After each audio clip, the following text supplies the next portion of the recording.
জরিপের ফল বলছে, জাতীয় সংসদ নির্বাচনকে সামনে রেখে ভোটের মাঠে তাপ বাড়ছে। কে এগিয়ে কে পিছিয়ে, এই প্রশ্নের উত্তর খুঁজতেই দেশজুড়ে চালানো হয়েছে বড় পরিসরের জনমত জরিপ। জনগণ ফাউন্ডেশন ও অপোজিশন লিডারের সহযোগিতায় জোনাসা ইনস্টিটিউট ও ল স্ট্র্যাটেজির পরিচালনায় গত ২১ জানুয়ারি থেকে ৫ ফেব্রুয়ারি পর্যন্ত দেশের ৩০০ আসনে ভোটারের উপর এই জরিপ চালানো হয়। মোট ৬৩,৬১৫ জন ভোটার এতে অংশ নেন।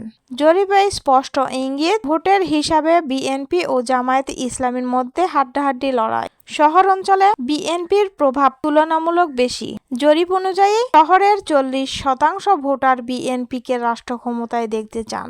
অন্যদিকে গ্রামাঞ্চলে ৪৫% ভোটার জামায়াত ইসলামের প্রতি আস্থা প্রকাশ করেছেন। গ্রামে জামায়াতে ইসলামের ১০৫টি আসনে এগিয়ে থাকার আভাস। বিএনপির ক্ষেত্রে ১০১টি আসনে জয়ের সম্ভাবনা, তবে ৭৫টি আসনে দুই দলের মধ্যেই হতে পারে শিয়ানে লড়াই। আইআইএলজির ব্যবস্থাপনা পরিচালক শমিতুল আলম সারিন জানান, সার্বিক ভোটের হিসাবে ৪৪.১% ভোটার বিএনপির পক্ষে আর ৪৩.৯% ভোটার জামায়াতে ইসলামের পক্ষে। রাজনৈতিক দলসমূহের সমর্থন: বিএনপি ৪৪.১%, জামায়াত ৪৩.৯%, অন্যান্য দল প্রায় 2.5%, অনিশ্চিত ভোটার 6.5%। জরিপে বলেছে, ভোটারদের প্রধান ভাবনা দ্রব্যমূল্য নিয়ন্ত্রণ, সুশাসন প্রতিষ্ঠা।